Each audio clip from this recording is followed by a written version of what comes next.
The sky cracked open with light dot. Bright streaks of fire tore through the atmosphere, louder than thunder, hotter than anything Earth had ever known. They weren't meteors. They were ships, massive, dark, and terrible. And they brought death in. New York, towers crumbled like dust. In Shanghai, the streets turned red. Paris, Moscow, Cairo, all fell in hours. Humanity barely had time to scream before the silence came from every speaker, every screen. One voice echoed through the ruins. "I am General Cathern of the Zarkith Dominion. Humans will kneel." The message was calm, cold, final dot in a scorched bunker beneath the rubble of an outpost in northern Europe. One soldier still breathed. Her name was Era Voss. Blood ran down her temple, mixing with the dirt on her face. The ceiling had collapsed, trapping her for hours. She had crawled out from under steel beams with a broken shoulder and half her gear destroyed, but her eyes still burned with life. The screen above flickered, showing Cathorn's message again. The alien general stood tall, armored in black. Plating that shimmered with energy. Behind him stood a throne of bones, human bones. "Your leaders are gone," he said. "Your army's broken, your city's ashes. Kneel, and your species may yet survive." Era spat on the floor. Her voice was a whisper, raw with fury. Kneel first. Outside, the world was fire. But something had lit inside her, too hotter than fire. She stood, grabbed a scorched rifle, and stepped into the ruins.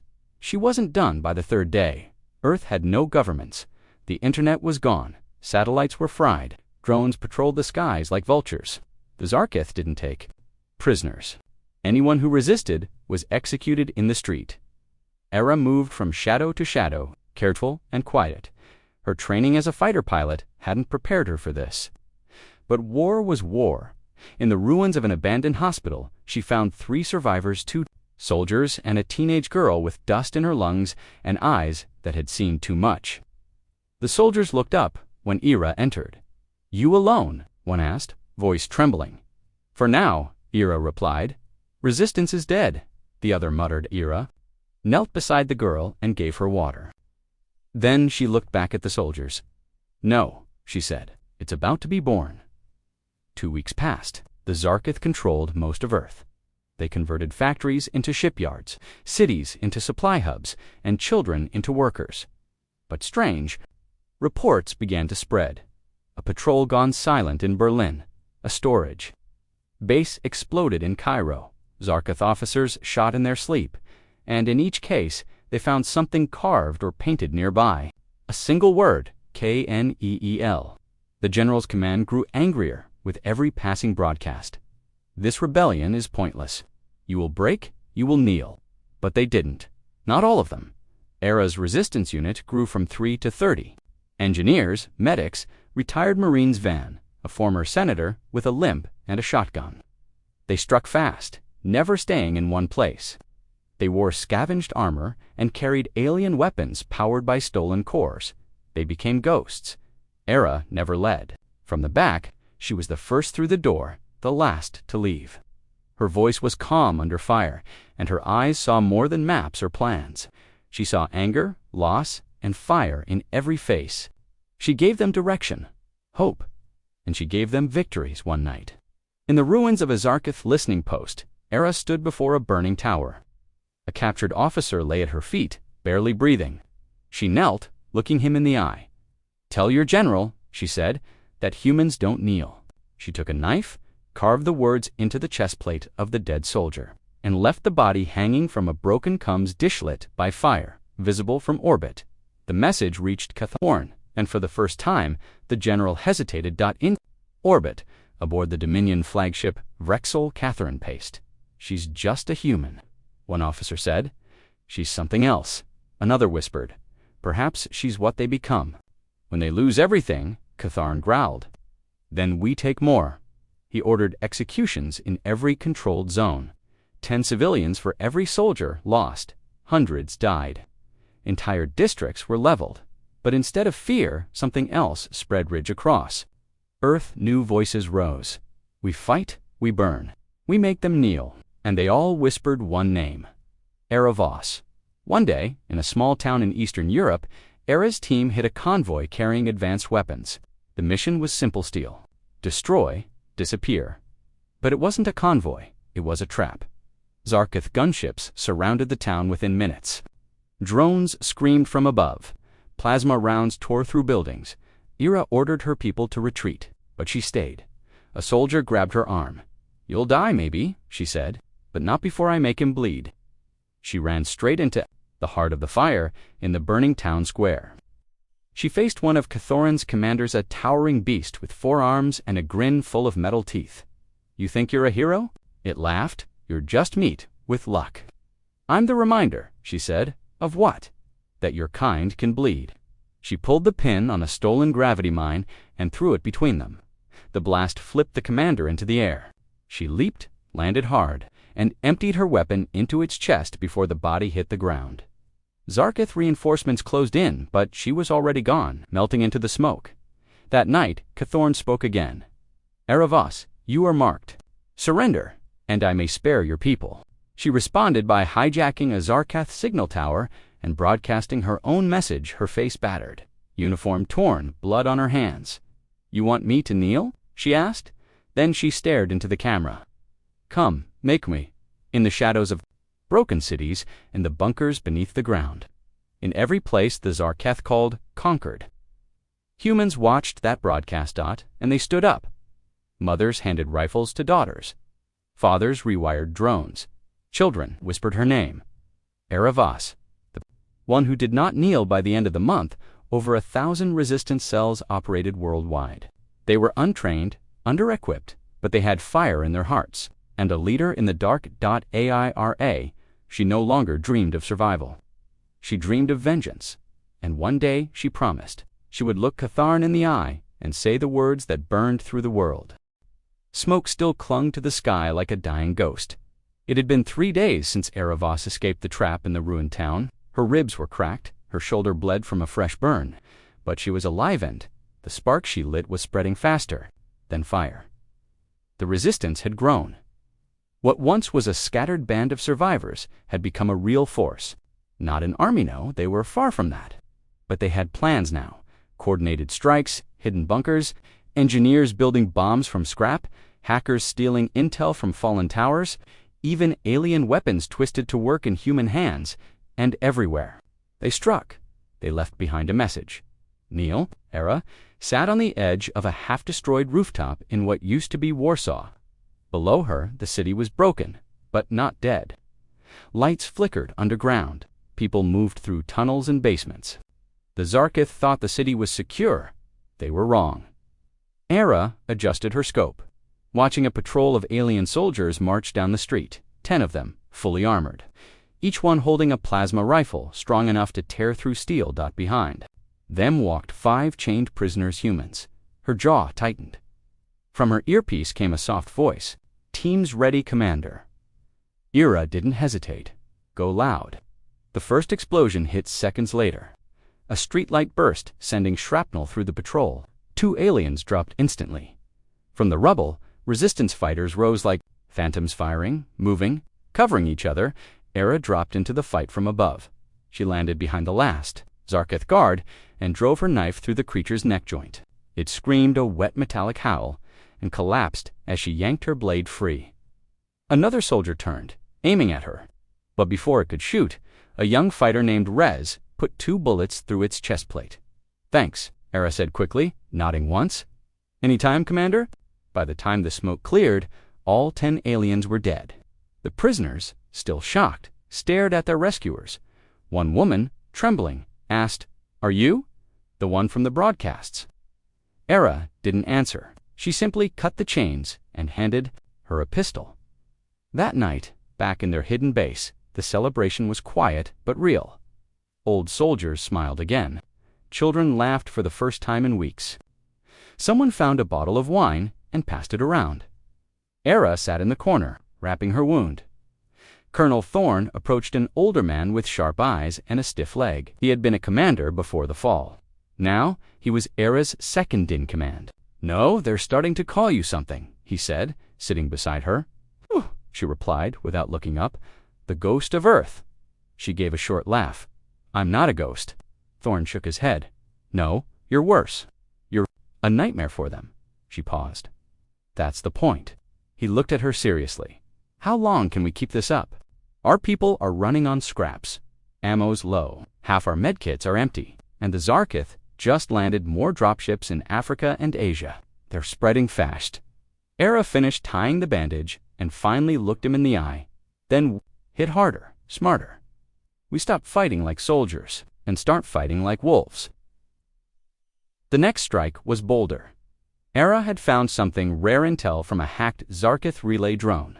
The target, a major, comes tower in Prague. The aliens were using it to control orbital traffic and monitor resistance movements across Eastern Europe.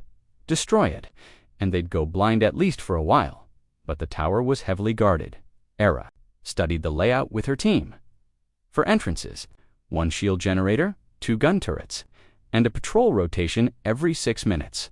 She pointed at the weak spot. We go through the sewer line. Plant charges here, here, and here. Disrupt the shield. Below the core. Rez frowned. That place is crawling with drones. We'll be fried in seconds if they spot us. Ira nodded. That's why I'll draw them out. Thorn's voice rose sharply. You're the commander. You can't lead every charge. I'm not asking, she said. Silence fell. They all knew the truth. She wouldn't order anyone to do what she wouldn't risk herself. The operation began at midnight. Era stood in the open, right outside the Cums Tower, holding a Zarkath beacon launcher. She fired it straight into the sky, sending a bright signal pulse that echoed through their frequency. Every alien within 10 miles would be alerted. Alarms blared, drones screamed overhead. The tower lit up with blue and red light. She fired at the gate and ran. The guards followed. Inside the tunnels, the real strike team slipped through the darkness. Rez carried the explosives. 2 others covered the rear dot above them. Chaos raged. Era sprinted through the ruins, luring half a battalion behind her. Shots chased her heels. Drones scanned every crack. Her breath came sharp and fast, but her AIs never lost focus. She jumped from a broken roof, rolled, and ducked into a collapsed building.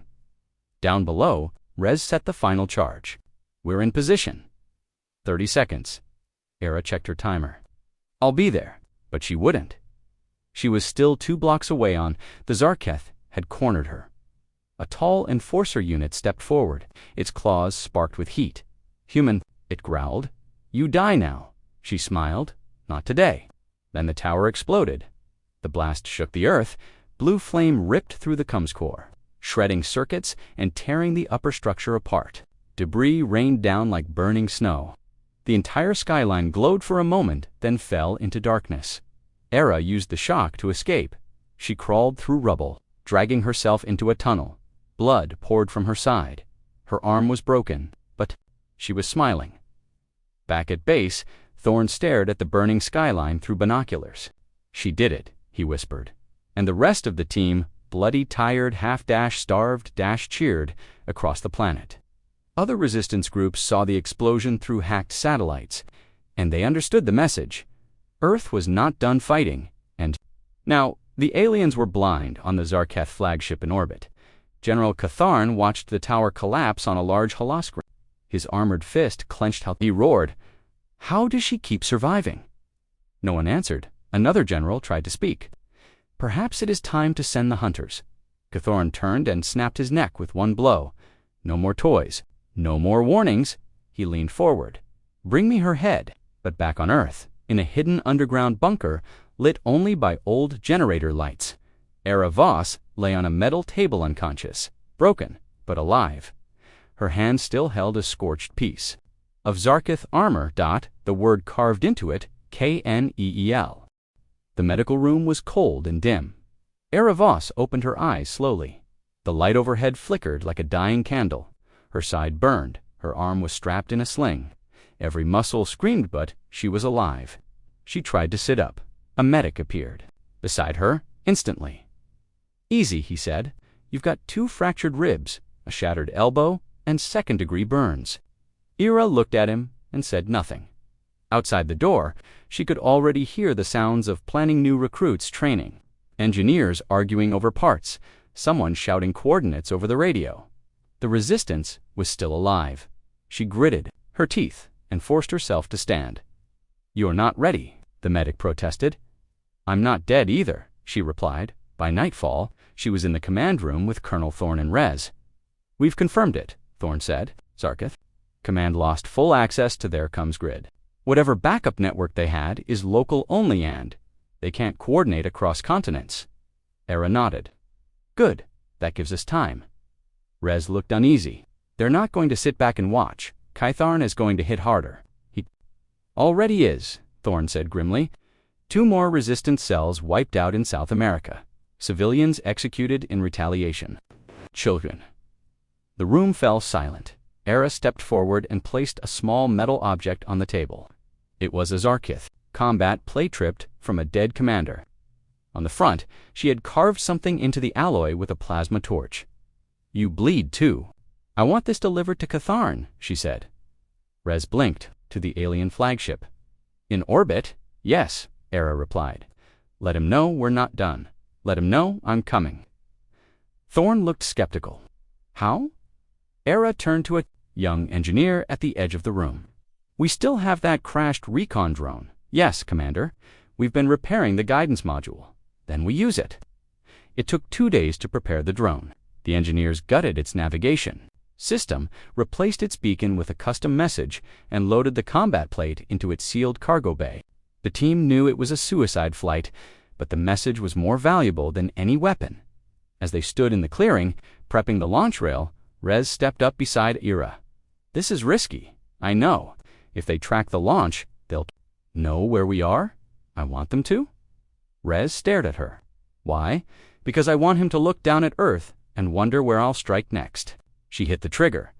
The drone screamed upward into the clouds, silent, invisible to most scanners, but not to Catherine. On the Zarkith flagship Rexel, alarms buzzed. "Incoming signal," the comms officer shouted. "Low atmosphere to orbit." Velocitericon-class drone, no explosive signature. Kytharn narrowed his eyes, intercepted. 2 drones latched onto the human craft, disabling it mid-air. Carefully, they towed it into a vacuum-sealed bay. When they opened it, they found the metal plate and a transmission chip. Kytharn watched the message in silence. Era's face appeared, scarred, her voice calm and sharp. "You wanted a war. You got one? You said we would kneel? But I've seen your commanders scream. I've seen your ships fall from the sky. And I've seen your kind bleed." She leaned forward, her eyes cold. "Your mistake wasn't invading Earth. Your mistake was thinking we'd give up." She held up the armor plate. "I'm not here to survive. I'm here to bury you." The screen went dark. No one moved. Kytharn crushed the metal plate in his hands, sparks flying. His voice rumbled through the chamber. "She dies. I want her." Planet burned. Meanwhile, Era and her team had already moved locations. Their base beneath the Warsaw ruins was no longer safe. They traveled for days through sewers, tunnels, and broken highways, finally arriving at a hidden bunker in the Carpathian Mountains. A cold wind swept the peaks above, but the cave system below was deep, dry, and perfect for regrouping. But the move came with a price. In the chaos of the relocation, a young scout named Diren went missing. Era was in the command room when she got the report. "Lost contact at Checkpoint Delta," a soldier said. Radio went dead. Thorne cursed under his breath. Ambush. Most likely. Era didn't hesitate. "I'm going after him." Rez stepped forward. "We'll go with you." The trail led through the ruins of a small village, a place once filled with families and laughter. Now it was just bones and wind. They moved silently through the rubble, weapons raised, and then they heard it, a voice quiet, weak. "Help." They followed it to a burned-out church.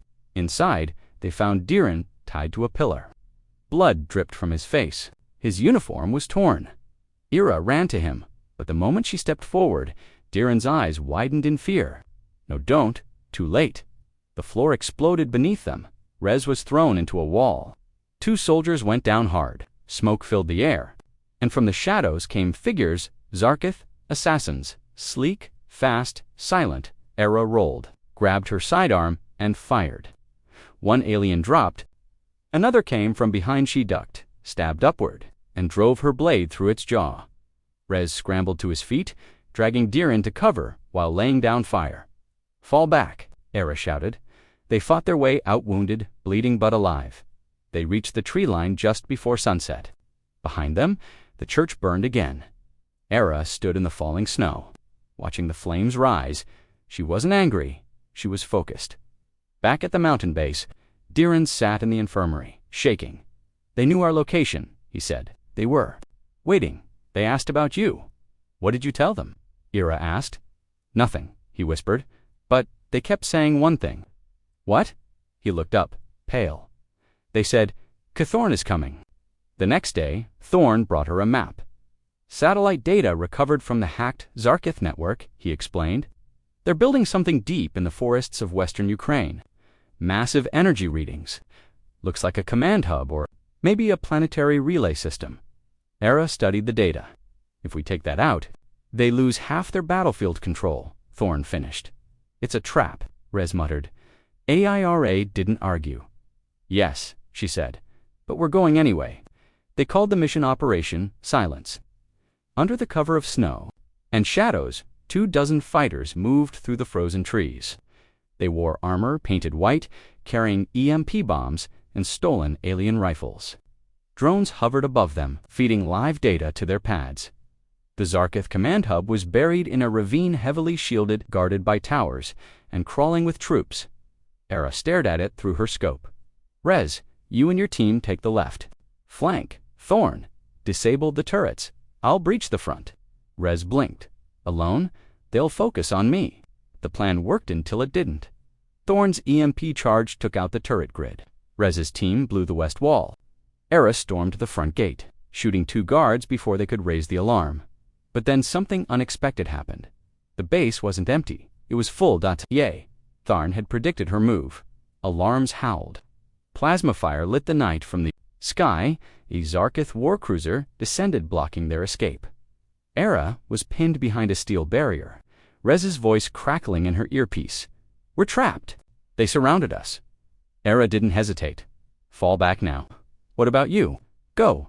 She ripped a detonator from her belt and charged straight toward the command relay. Inside the structure, sparks flew from damaged consoles. Zarkith officers screamed for reinforcements. And then Era appeared, bleeding, limping but still standing. She hurled the detonator into the core and turned to face the officers. One of them raised a weapon.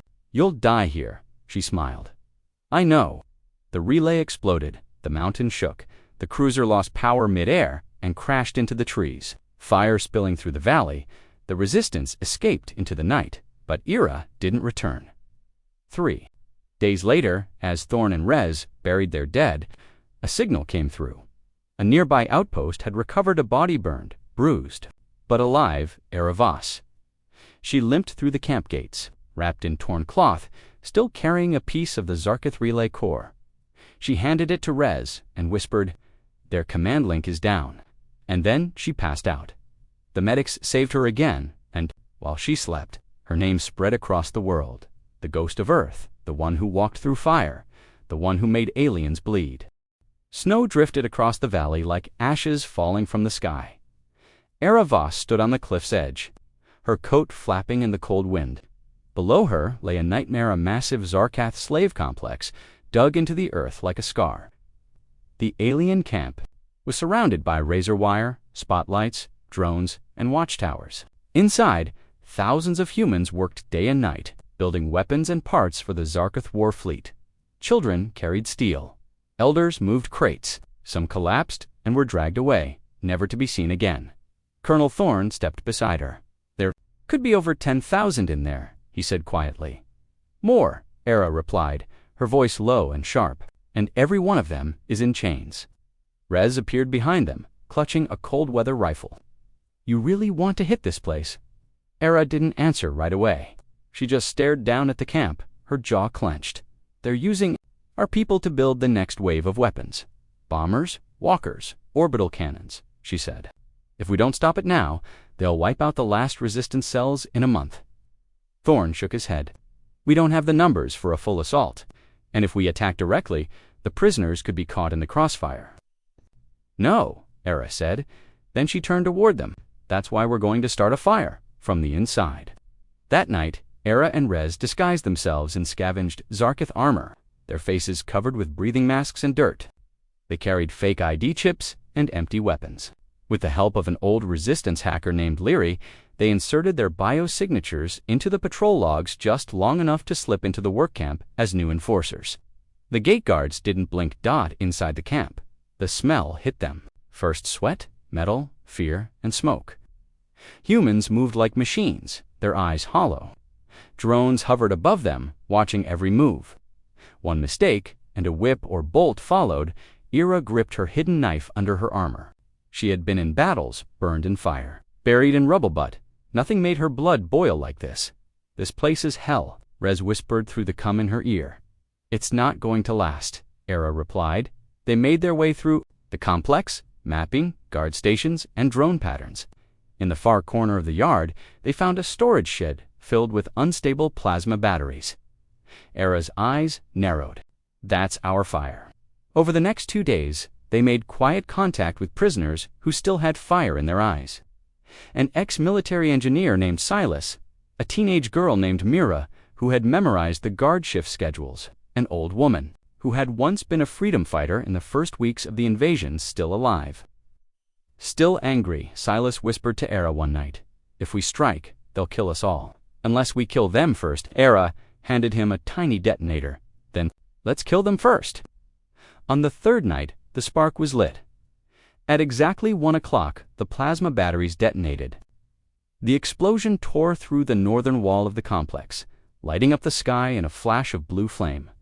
Alarms screamed, drones buzzed, guards panicked, and then came the second strike.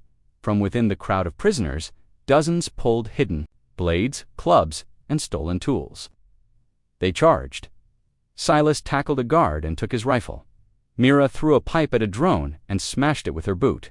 Ira ripped off her Zarkith armor and raised her rifle high. "This is your chance," she shouted. To the crowd, "Fight back." The prisoners surged like a wave. Chains were broken, fists flew. Guards were overwhelmed. Blood spilled, but not just human, outside the camp. Thorn and a squad of resistance fighters watched the fire rise. He tapped his cum, signal confirmed, "Move in." The squad opened fire from the ridge, taking down towers and reinforcements. In minutes, the entire camp was in chaos. Rez and Ira fought side by side, clearing paths through the yard. She shot a drone out of the sky, then ducked behind a broken crate. "We need to hit their command center," she shouted.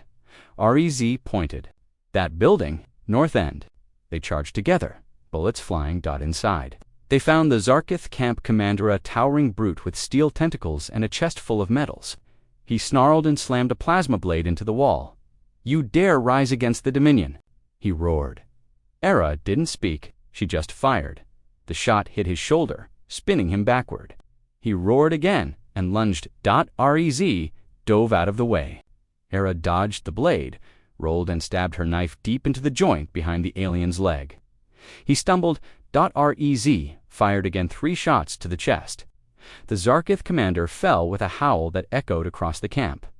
And just like that, the chain was broken. By dawn, the camp was free. Thorn walked through the gates as prisoners gathered around him, tired, injured, but smiling. Some wept.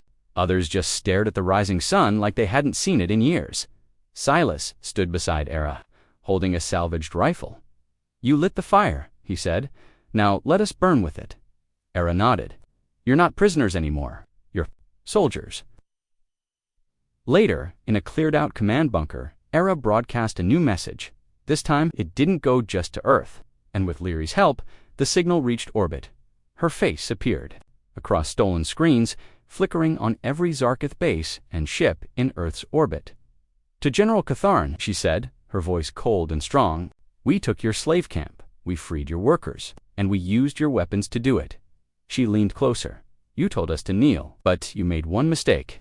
She held up a broken slave collar and snapped it in half. "You forgot that humans were born free." On the flagship, Rexel Catharn watched the message with dead eyes. "Another camp lost," his officer said.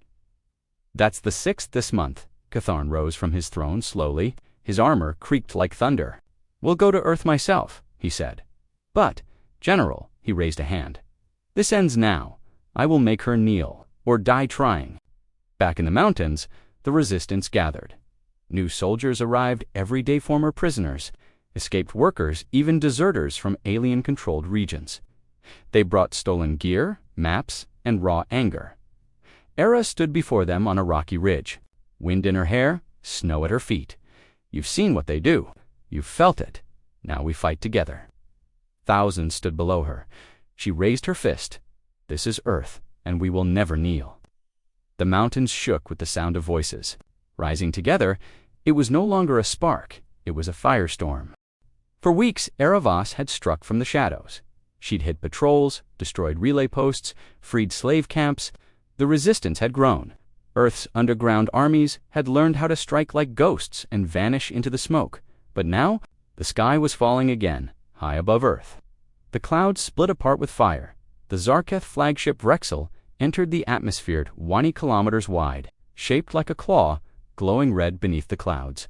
Smaller warships circled it like vultures, and inside its armored core stood the one who had ordered Earth to kneel. General Cathanier. He wasn't just coming for war this time, he was coming for her. In the mountain base, tension spread like poison radar. Systems flashed non-stop. Drone scouts confirmed Zarketh troop drops in over 20 locations. Cities that had been quiet for weeks suddenly went dark. Entire forests burned to smoke. Inside the command room, Thorne stared at the maps. They're sweeping the surface, he muttered. Not searching, hunting. Rez turned to Era. He's here, isn't he? Era nodded. He's not sending forces this time, she said. He's leading them himself. Leary, the resistance hacker, adjusted her visor. Intercepted a message from their fleet. The translation's rough but clear. She tapped a key. Cathern's voice echoed through the room. I will wear her skull and carve their surrender into Earth itself. The room fell silent. Then Era stepped forward and said one word. Good. 3 days passed. Catharnas troops dropped into Europe, leveling towns, smashing resistance supply lines, flooding every underground hideout they could find. He sent assassins to known resistance leaders. He broadcast executions live from the cities he captured. But still, he couldn't find her. Eravas had vanished into the mountains, and that's exactly what she wanted, deep in a hidden bunker beneath the ice. Era stood before a circle of resistance commanders. Some were former soldiers, others were civilians turned warriors. All had one thing in common. They were tired of running. Era opened the briefing with a single Imajan overhead scan of the Vrexel. This is his ship, she said. Catharnas Fortress. He's taken it into low orbit to command from above. That's a mistake, Thorne leaned forward. You planning what I think you're planning? Era nodded. We're going to board it. Whispers spread through the room. Rez frowned. How that thing's got shields stronger than a hurricane and weapons that can vaporize a mountain. Then we go around them, Era said. We have one stolen dropship Zarketh class, still intact. Their scanners won't flag it. We can get a team aboard if we time it during their next drop cycle. And once inside, asked a young commander from Africa. We don't destroy the ship, Era replied. Everyone stared. She smiled. We kill the general. The next night, a Zarketh dropship painted black and rigged with human controls rose from the snowy cliffs. It carried 8 people, silent, focused. Aira sat at the front, her face calm/Rez strapped in beside her, double-checking his gear. So what's the plan if everything goes wrong? We die loud, Era said. He smiled grimly. Fair enough. Above them, the flagship loomed like a floating continent. Its hangar bay was open ready to receive fresh supplies from the surface. Leary's voice came through the comms. You're clear. Their sensors read you as Zarketh. No alerts yet. Era gripped the controls. Let's finish this. The dropship slipped into the hangar without a sound. Once the clamps locked, the team moved fast, stunning to guards with electric darts before they could speak. They followed the blue-lit corridors, silent as shadows, guided by Leary's hacked map of the ship's layout. Era's hand never left her rifle. We're heading for the command bridge, she whispered. Cathorn will be there. They passed massive power cores, holding cells filled with stolen tech and alien weapons humming with unstable energy. But then, a sound stopped them. Cold clank-tot clank-tot clank-tot footsteps. Heavy, slow, intentional res. Turned pale, he's coming. The hallway shook with each step. Then, from the far end, General Catharn appeared. He was massive 3 meters tall, armored head to toe in dark crimson plates. His eyes glowed like twin suns. His claws crackled with heat, and behind him marched to execution drones, silent and armed. He didn't speak, he charged. Era dove behind a pillar as Catharn's claw sliced through the wall like butter. Sparks flew. Rez fired at the drones. One exploded, the other tackled him into the wall. Era rolled, firing 3 rounds into Catherine's shoulder. The bullets bounced off. He grabbed her by the neck and lifted her into the air. "You are weak," he growled, "a shadow with fire in your lungs." But now, the flame dies. Era gasped for air, then smiled through the pain. "Funny," she whispered. "I was just about to say the same." She slammed an EMP charge onto his chest. It exploded with a sharp pop of blue light. Catharn roared and dropped her. His armor flickered. Systems overloaded. Era hit the ground hard, rolled, and grabbed a dropped plasma blade. She slashed across his leg. He stumbled. Rez tackled the second drone, grabbed its weapon, and fired straight into Catharn's chest at point blank. The blast cracked his plating. Catharn staggered back, stunned but not dead. "You think this ends me?" he snarled. Era rose to her feet, bruised and bloody. "No," she said. "It ends us both." She activated a fusion grenade in her hand and stepped closer. Catharn lunged. They collided. Silence. The explosion tore through the command wing. Flames flooded the bridge. Emergency sirens screamed in every Zarkith language. The flagship rocked in orbit, systems crashing, weapons falling offline. Below, Earth watched as the great ship flickered and began to descend, slowly, burning like a comet. Hours later, the wreckage smoldered in a crater the size of a city. No one believed anyone survived, and for a while, Earth went quiet. Then came the transmission, static at first, then a voice weak cracked. "This is Era Voss." Cheers erupted from every resistance camp. "I'm alive," she said. "Catharn is dead." She coughed. "His ship is burning. His army is in chaos. This is our moment. Rise up, everywhere. Take Earth back." And they did. From Paris to Cairo, from Siberia to the shores of Brazil. Humanity rose. The Zarkith, without leadership, fell into confusion. Their troops lost discipline.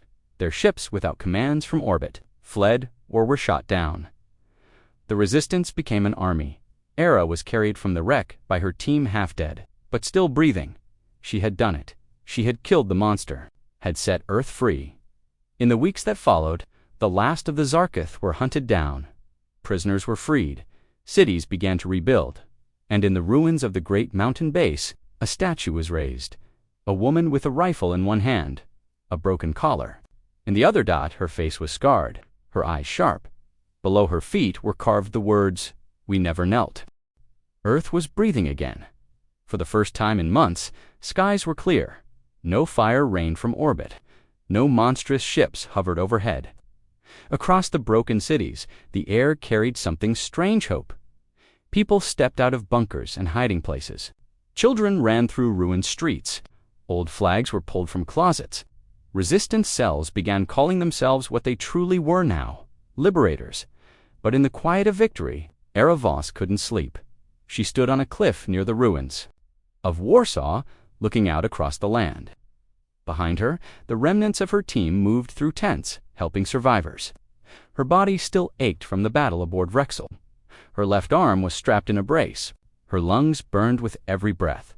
But the worst pain came from something deeper, a question that wouldn't leave her mind. Was it really over? Colonel Thorne approached, his coat fluttering in the breeze. He carried a datapad in one hand and an old flask in the other. "I thought I'd find you out here," he said, standing beside her. Era didn't look at him. "Any news?" Thorne sighed. "Zarkith remnants are still fighting in pockets, some outposts, a few dug in squads, but it's nothing we can't handle, and the fleet scattered. Most jumped out of orbit when Vrexel fell.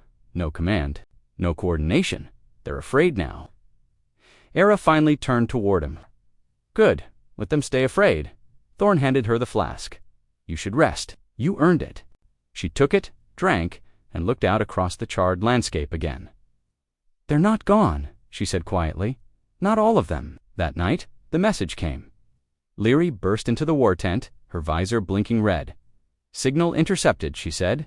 "Encrypted Zarkith channel, low-frequency burst." Rez, who had been sleeping on a mat near the wall, sat up fast.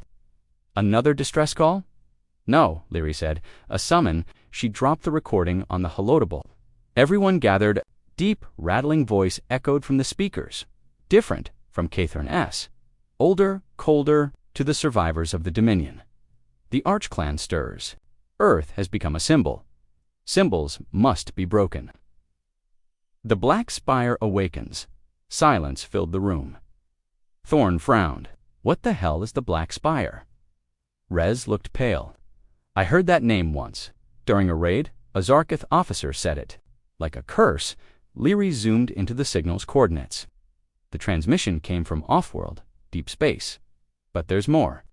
She tapped a key and brought up an image. A ship, not like any they'd seen before. Angular, pitch black, wrapped in chains of fire. Era stared at it. "That's not just a warship," she whispered. "That's a temple." The next day, Earth's Resistance Council met for the first time in a ruined university in Oslo.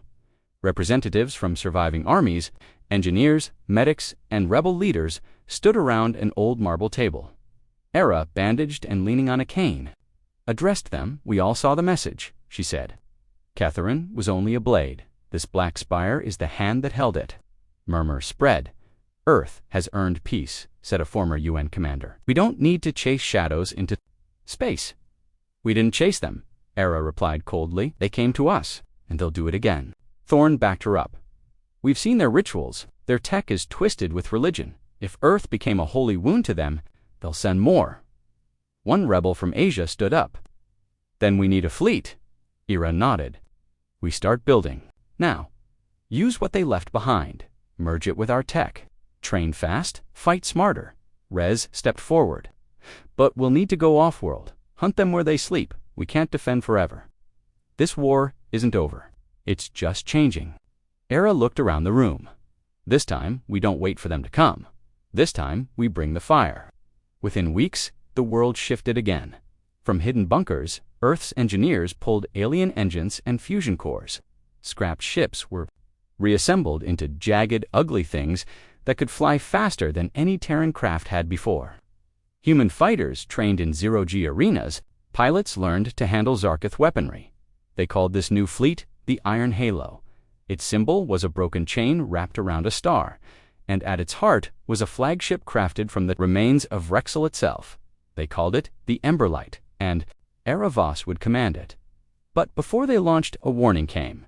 A scout ship Valkyrie 3 had been sent to investigate a faint signal from Mars' outer orbit. It didn't return. The last transmission was static, followed by one word: awakened. Era stood in the Emberlight's control room, her fingers drumming on the rail. "Prep launch," she ordered. Rez turned from the console. "You sure?" She nodded. "They're testing us. I want to know what they woke up." The Emberlight rose like a phoenix. 3 smaller cruisers followed, carrying squads of elite fighters, medics, and tech teams. Their mission: intercept the signal and confirm the threat, if possibly eliminate it. The ships drifted through space in silence. Scanners active. Hours passed, then they saw it. Floating in the dark, the wreckage of Valkyrie 3, torn open like a can. No sign of crew. No escape pods launched. But it wasn't alone. Behind the wreckage floated something else. A monolith black as night. Humming with unnatural energy, engraved into its side were Zarkith symbols glowing red. The blood of Earth. Opens the gate. Era stared at it through the view screen. "Get me Leary," she snapped. Now, in the Emberlight's data core, Leary studied the signal. "It's a key," she whispered. "A portal, a wormhole generator. To where?" Era asked. Leary's voice dropped to a whisper. "I think the Black Spire isn't a place." Era narrowed her eyes. "Then what is it?" "It's a dimension." Suddenly, alarms screamed across the ship. "Incoming!" shouted a pilot. Dozens of black ships appeared from the void silent, with burning red trails. Not Zarkith in shape, but twisted, mutated, like machines haunted by ghosts. The Emberlight rocked as the first blasts hit. They were waiting. Rez yelled. It was bait. Divert power to shields, Era barked. All ships evasive patterns. The space above Mars became a war zone. Lasers screamed, hull plates ripped, but Earth's new fleet fought back stronger, faster, bolder than ever before. Era Voss stood at the front of the bridge, blood on her cheek, rage in her heart, and she smiled. "They think we're afraid," she muttered. Rez grinned beside her. "Then let's teach them what fear really feels like." The Ember Light tore through the enemy ships like thunder through clouds. Its plasma cannons were built from Zarketh, tech-sliced into the black ships. Human pilots flew like madmen. Every enemy that died fed Earth's courage, but one ship was different, larger, darker, It didn't fire, it simply drifted closer. And then a signal came, a voice deep, unnatural, speaking in perfect English. Era Voss, the first to rise, the last to fall. The gate sees you. Era froze. Everyone on the bridge stared at her.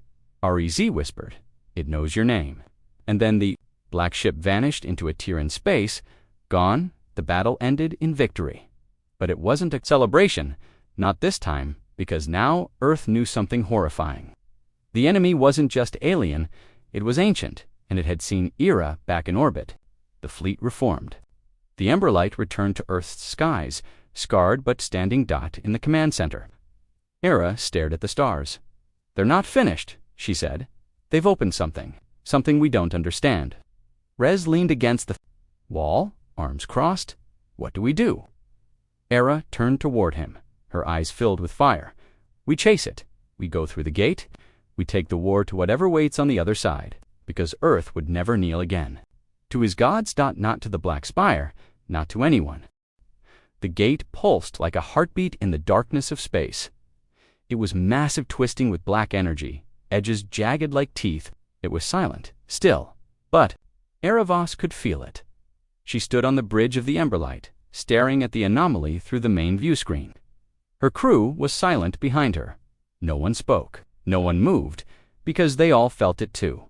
It wasn't just a wormhole, it was alive. "Any new readings?" Era asked. Leary's voice was thin. "No, it's not broadcasting. It's listening." Rez frowned. "Listening for what?" Leary looked at Era for her. Era crossed her arms. "I'm not waiting for another ambush. If this Black Spire is behind the invasion, I want answers. I want to see it with my own eyes." Thorne's voice crackled through the internal comms. "It's suicide going through a gate we don't understand." "Maybe," Era said.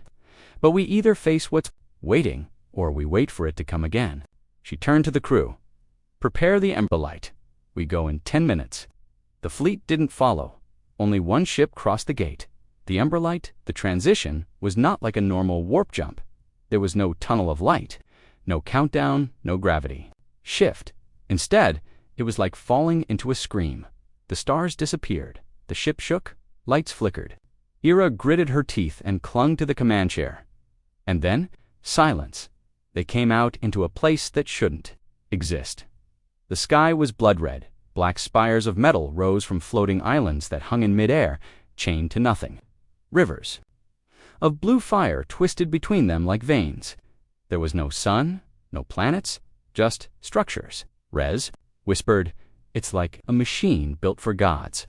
Suddenly the lights dimmed, and then the voice came again. "Welcome, Era Voss, the flame that would not die." Long, glowing platform extending from one of the largest spires. It was a landing pad, an invitation.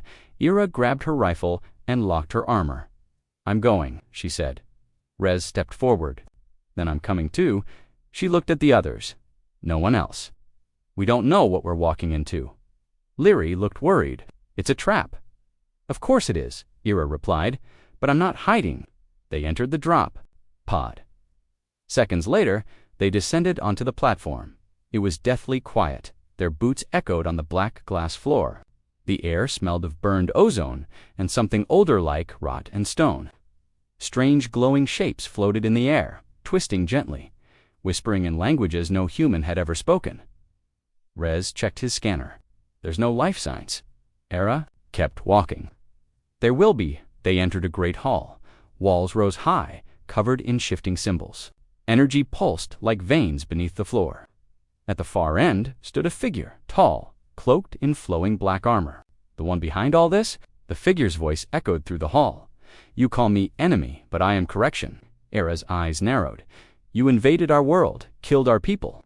That's not correction. That's war. The figure took a step forward. Its shadow stretched across the floor. Your species burned too bright. You challenged the balance. You spread too fast. We had to contain you. Rez raised his rifle. Contain this. But fire consumes everything, even itself. Era stepped forward. So you sent Kytherin to destroy us? No. He asked to destroy you. We simply watched. She froze. Rez blinked. He wasn't working for them. He was a zealot. Hanra swung by emotion. We are not emotion. We are memory. Era's voice grew cold. Why call me here? The figure turned slightly to offer you a choice. You can be the last flame of your kind, or its final judge. What does that mean?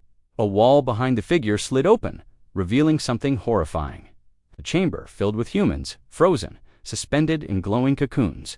Some were soldiers, others were children. All unconscious, all alive. Era's heart dropped. Those are Earth's people, rescued, preserved, until the fire passes. She stepped forward, furious. You took them. They were marked for death. We saved them from the fall your species brings, and you, Eravas, can choose how this ends. The figure raised a hand. Two paths lit up in the floor. One led to a white pedestal on it. A glowing cube. Press it, and your world will be left alone, forever. But your kind will never leave again. The other path led to a ring of blades, crackling with red energy. Or, take the blade, and bring war to us. The gate will open to your world. You will have vengeance, but it will never end. Era stood still. Rez whispered, don't listen to it. It's trying to scare you. But Era didn't speak. She just stared at the cube. Then the blade, then the cocoons. Memories flooded her. Mind cities, burning, children screaming, Catherine's voice saying, you will kneel. Her hand curled into a fist. She walked toward the pedestal. Rez stepped forward. Era, but she wasn't reaching for the cube. She reached under the pedestal and ripped off a power core. Sparks flew. Alarms blared. Then she turned and ran. Toward the ring of blades. She grabbed one and hurled it straight at the figure. The weapon spun in the air faster than sound. It struck the figure's mask. A flash of light, a scream. The entire structure trembled, the chamber collapsed. Rez grabbed Era as the ceiling cracked. They raced back through the corridor, debris falling around them. Glowing sigils exploded. The whispers turned into howls. Shadows clawed at the walls. They reached the pod and launched. As the ember light pulled them back in, the platform below shattered. The spire fell into the fire. Systems came back online, weapons activated. The gate behind them shrieked and began to collapse. Leary shouted from the control deck. The gate's destabilizing. If we don't jump now, we're stuck. Era slammed the coms. Punch it. Get us out of here. The ember light jumped just as the gate imploded, swallowing the black spire behind it. Dawn gone, back in Earth's orbit. Looked up at Earth. We prepare, she said. They're not gods. They bleed, and Earth had only just begun to rise. The sky above Earth had changed, not just in light or color, but in feeling. There was a tension in the stars now, a hum in the air, as if something beyond the void had noticed humanity and decided it would no longer look away. Eravas stood. In the war room, aboard the Emberlight, eyes locked on the rotating hologram of the shattered gate. It was gone, now collapsed in on itself, consumed by its own twisted energy. But deep in her gut, Era knew the truth. They weren't gone. They were only watching, waiting. Colonel Thorne stood beside her, arms crossed. You bought us time, he said, but not peace. Era nodded slowly. They showed me the cocoon chamber. Dozens of humans, maybe. Hundreds. Frozen, taken, we barely escaped. Rez walked in, pulling off his gloves. We need to assume they've done it to other worlds too, not just Earth. They called themselves Memory, Era muttered, not just destroyers. They believe they're preserving something, that we're a threat to the galaxy. Thorne grunted. Classic tyrant logic. Rez looked between them. So what now? Do we just wait for another gate to open? No, Era said firmly. This time, we hunt first. the War Council, was called on the lunar base of Grey Hollow. Representatives from every surviving Earth nation, resistance faction, and even neutral colonies gathered inside a massive underground chamber. Dust still clung to their uniforms, scars to their faces, but they came as one. Era stood before them in her captain's armor, the broken chain insignia gleaming on her shoulder. She spoke plainly. They came to our world. They burned our cities. They killed our children. Then they offered us chains, pretending they were gifts. She paused. They are not gods. They are cowards, hiding behind old machines and forgotten powers. She pointed to the holoscreen behind her, showing the captured image of the Black Spire's masked figure. They are afraid of us. Murmurs spread through the chamber. She continued. We've salvaged their ships. We've turned their weapons into ours. The Emberlight was built from the bones of their fleet. And now, we know their gate systems leave traces threads we can follow. Era leaned in. So here's the truth. We don't wait anymore. We track them. We hunt them. We take back the people they stole. She looked across the room. Who's with me? Silence. Then Thorn stepped forward. I am then Rez. Always. Then more one by one, commanders and pilots and medics. An engineer stood. Era smiled. Earth had just declared war. 3 weeks later, the first search and strike fleet launched from lunar orbit. The Emberlight led it, followed by 5 new cruisers named after fallen cities: New Delhi, Santiago, Lagos, Kihu, and Cairo 1. Their goal: follow the data trail from the collapsing gate.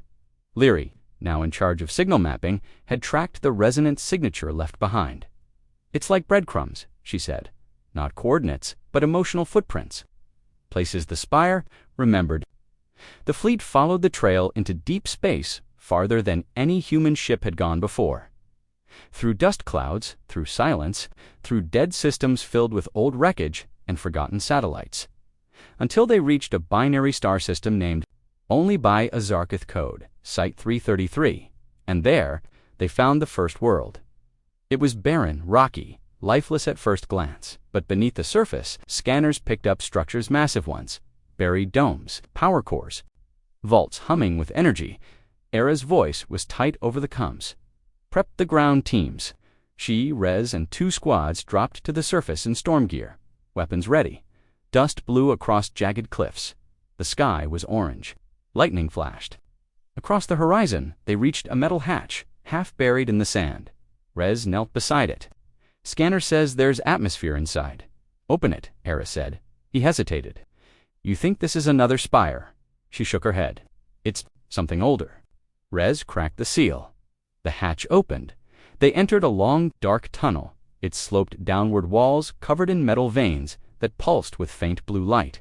Alien writing glowed faintly in strange patterns. Not Zarketh, not human, came through the cum. I'm picking up life readings. Weak, but real. Deep below. Keep watching our 6, Era replied. If this place is active, we're not alone. After 30 minutes, the team reached a chamber, and what they found made everyone stop. Dozens of glass pods lined the walls. Inside were humans, unconscious, still alive. Some wore old Earth military uniforms, others looked like civilians. Some from centuries ago. Rez stared in disbelief. That one, he's wearing an old Mars Pioneer patch. These people were taken generations ago, Era whispered. Suddenly, the lights shifted. Something stirred. A form stepped from the shadow stall, thin, cloaked in a shimmering veil. Of static, it didn't attack. It simply watched. Rez raised his rifle. What is that? The being's voice was strange, layered, like it came from every direction at once. You are early. Era stepped forward. Who are you? I am the one who remembers, not the enemy you fear. I am what they forgot. What is this place? She demanded. A sanctuary. Long before your war. Before the spire, I kept those they marked for destruction. But I am fading. Era looked around the chamber. You saved these people. I preserved them. I broke the law of silence. For that, I was buried. Leary's voice crackled. In Captain, we have movement on the surface. Unidentified ships. They're not Zarketh, but something else. They just came out of stealth. The figure turned its head. They have come, not for you, for them. Rez's eyes widened. They tracked the signal. Era spun toward the team. Get the pods prepped for evac. Now, outside the sky turned black dot strange ships, fang-like, covered in organic armor descended silently. They didn't use engines, they just floated dot, and then the ground began to burn. Missiles rained from above, explosions rocked the sanctuary. Inside the chamber, alarms screamed. Era ran to the control panel. Can we lift the pods? The ancient figure moved to her side, pressing a hand to the console. I will buy you time. No, come with us, she shouted. It looked at her with eyes of light. I am already dead, but you are not. The ceiling collapsed, fire poured in. Rez and Era pulled 2 pods each, dragging them toward the escape shaft. Other soldiers followed, racing with every step as fire and dust chased them above. The Ember Light had launched its fighters. The skies became chaos. Earth's ships dueled the shadow. Invaders in brutal silence dogfights, spinning across the upper atmosphere. Era's pod shuttle launched just as the sanctuary exploded. Behind them, she watched the flames rise. The Ancient One was gone, but the people were saved. And that mattered. Back aboard the Emberlight, medics rushed the survivors into cryo-recovery.lir. I met Era outside the medbay. You brought them home, she said softly. Era nodded. We were too late for him, but not for them. Rez leaned against the wall, wiping dust from his face. We poked the nest. They know we're coming now. Good, Era said. Let them know. Let the galaxy hear it. She looked at the stars beyond the window. We're not survivors anymore. She clenched her fist. We're the storm. The silence after battle was always the loudest. Aira Voss sat alone in the Emberlight's observation deck. Watching the stars crawl by, dozens of lives had just been pulled from cold stasis. Survivors from forgotten wars. People Earth had long thought dead. She should have felt relief, but all she felt was pressure. There was no denying it now. This wasn't a local war. This wasn't about Earth. Something ancient was moving through the galaxy, and it feared humanity enough to cage it. They'd fought one black spire. But what if there were more? Rez entered, holding 2 mugs of bitter synth coffee. You've been quiet. Era took the mug, but didn't answer at first. Her eyes remained on the stars. They saved people, Rez, that ancient thing down there. It disobeyed its own kind. Just to stop what the others were doing, Rez sat beside her, and we watched it burn. She turned to him. That's the part that scares me. He raised an eyebrow. You're not scared of death. Era looked back at the stars. They don't just kill. They erase like history. Like whole species. She leaned forward. And they almost did it to us. A call came through the bridge. Leary's voice was sharp. Captain, we've got a message. Era stood. From where? It's not a location, Leary said. It's from something, broadcasting from inside our system, not Spire Tech. She tapped a key. The holoscreen lit up. A strange black obelisk rotated slowly in deep orbit around. Era stared at it for a long moment. How long's it been? They're not long, Leary said. It just appeared. No approach trajectory, no power signature, just Bamet was there. They launched within the hour. The Ember and 2 cruisers jumped to Neptune's edge. Weapons charged, shields up. The obelisk didn't move. It just rotated, like it was waiting. Aira, Rez, and a squad suited up and launched in a boarding shuttle. The surface of the object was smooth and dark, cold. When Era touched it, the air shimmered. A voice rang out, not aloud, but inside her head. You survived. The fire. She stiffened. Do you hear that? She asked. Overcomes? Everyone else responded, hear what? The surface cracked open. A doorway appeared. Inside was a chamber unlike anything they'd seen, stone and metal, old and broken. Statues of species long dead lined the wall, some human, others unknown. Era stepped forward. Heart-pounding. In the center of the chamber stood a throne made of shattered starship parts, and sitting upon it was a human. He was old, pale, wrapped in rags of ancient armor. One eye glowed red. The other was gone. His skin was marked with the same spiral symbol from the obelisk. He smiled when he saw her. Era froze. Who are you? I was like you, the man said. A soldier, a fighter. Long ago, Rez stepped beside her. From Earth, the man nodded. I left Earth during the second expansion wave, back when we thought the stars were ours. He gestured to the chamber. They proved us wrong. Era's eyes narrowed. You survived, and joined them. No, the man said. I fought. I lost, but they didn't kill me. They offered me something else, a choice. He leaned forward, to watch, to remember, to wait for the next flame. Era's voice turned cold. Why us? Because humanity doesn't die easy, he said. You rise when others fall. They fear that. They call it corruption, because the next spire is waking, and this time they won't wait. They're bringing the purifier. Thorn's voice came through Combs. The what? The old soldier stood slowly. It's not a ship. It's a world eater. Era stepped back. Back aboard the Emberlight, Leary processed the obelisk data. Rez turned to Era. You think that's the purifier? Era's fists clenched. I think it's worse. Her younger self, in an Earth defense uniform, before the war, before the sky fell, she didn't cry, but her jaw tightened. The enemy wasn't hiding anymore, and if this purifier truly existed, then Earth had less time than anyone thought. She opened a direct channel to every warship, still loyal to the Resistance. This is Captain Era Voss, she began. It's sending annihilation. She looked straight into the camera. Prepare your ships. Arm every fleet. We are no longer just fighting for Earth. She leaned forward. We're fighting for the right to exist. Within hours, dozens of fleets rallied ships from Mars, from the Jovian moons, from rogue Earth colonies once thought lost.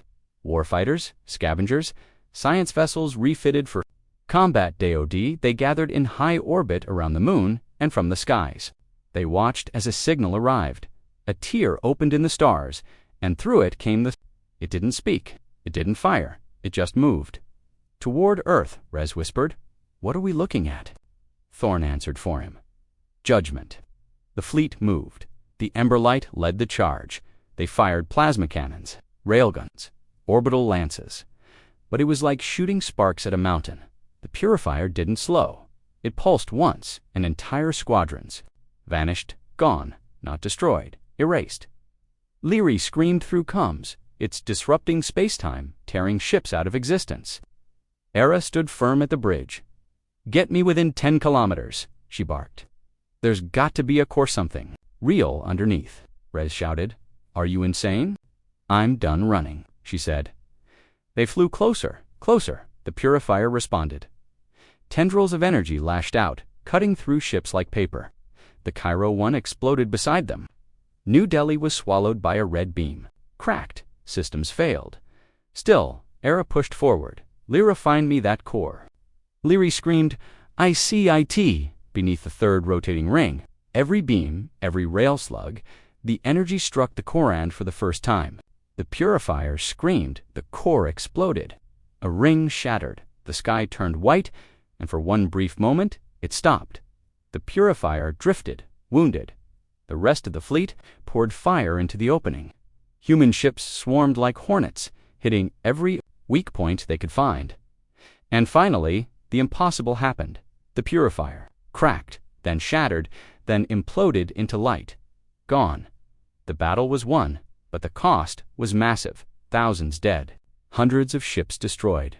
The skies were quiet again, but the scars ran deep in the Emberlight's damaged bridge. Era slumped into her seat, blood on her brow, but alive. Rez helped her up. You did it. She shook her head. We did it. She looked to the stars. They will send more. Then we'll keep breaking them, he said. She smiled faintly. They thought we'd kneel. Rez smiled back. They forgot who we are. It was over. The skies were quiet. The purifier, the nightmare machine that threatened to erase Earth, was gone, ripped apart by humanity's defiance. Debris still burned in low orbit. Wreckage rained down like ash, painting the atmosphere with glowing streaks of fire, but for the first time in generations, humanity looked up and saw hope. On board the Emberlight, Captain Era Voss stood at the edge of the hangar bay, watching recovery teams return. Her armor was cracked, her body bruised, but her eyes, those still burned like fire. Rez limped in beside her. Fleet? Losses 42%. Half our ships are crippled. She nodded slowly. Leary joined them, clutching a datapad. No enemy signals. Era raised an eyebrow. Too silent. Maybe, Leary said. Or maybe they saw what we did to their god machine and decided we're not worth the risk. Rez crossed his arms. That'd be a first too? Era turned and walked toward the bridge. I'm not done. The message was ready. Era stood alone before the holocoom, wearing her battle-worn armor. Blood had dried across her collar. Scars covered her cheek. Behind her, her voice hardened. But we didn't. We stood. We fought. We bled. She stepped closer. You erased worlds. Era pointed at the screen. And if you come again, we won't just survive. She smiled. Coldly, we'll burn every spire you've ever built. Flew across the stars. Weeks passed. The world began to heal. In cities once turned to ash, people rebuilt. In ruins where bombs had fallen, children played again. Across Earth, Mars, and the colonies, a new banner flew on, not of nations, but of unity, a broken chain wrapped around a rising flame. The symbol of the Terran resistance. But Era wasn't. Celebrating, she stood in a quiet field near what used to be Berlin. Flowers had begun to grow again through the broken concrete. She placed a small metal plate into the ground. It read, "To the forgotten, to the fallen, to the fire that rose." Rez knelt beside her, placing another beside it. So what now? He asked. She looked up at the sky. They're still out there. You think they'll come again? She shook her head. No, not like before. He tilted his head. Then how? They returned to orbit. On the bridge, Leary pulled up a feed deep space, hundreds of light years from Earth, from a relay station that wasn't supposed to exist anymore. It activated, she said, a station left behind by the first human Deep Scout missions. It shouldn't even be online. Era stepped forward. What triggered it? Leary zoomed in. A structure was visible, partially buried in ice, surrounded by abandoned ships. Human ships. Era frowned. That's impossible, Leary whispered. It's a colony. One we lost contact with 100 years ago. Rez leaned in. They sent one signal before the relay collapsed, Leary said. It was scrambled, but we decoded one word. She tapped the console. The word appeared in red across the screen. Help. Within hours, from Earth's rebuilt space docks, not just warships, now but science vessels, medical transports, engineering cruisers. Earth wasn't just fighting anymore. It was reaching, helping, becoming what no other species had dared to be. As the ships disappeared into the stars, people across Earth watched. Some saluted, some wept, and many whispered a new name, Era Vusta, Flame of Earth, the girl who never knelt in deep space. Era stood again at the Emberlights Bridge. Rez. Leary Thornall by her side. Ahead, the void stretched forever. New enemies, new wars, new hope. She gripped the railing. Let's go. The galaxy would remember. Forever. The end.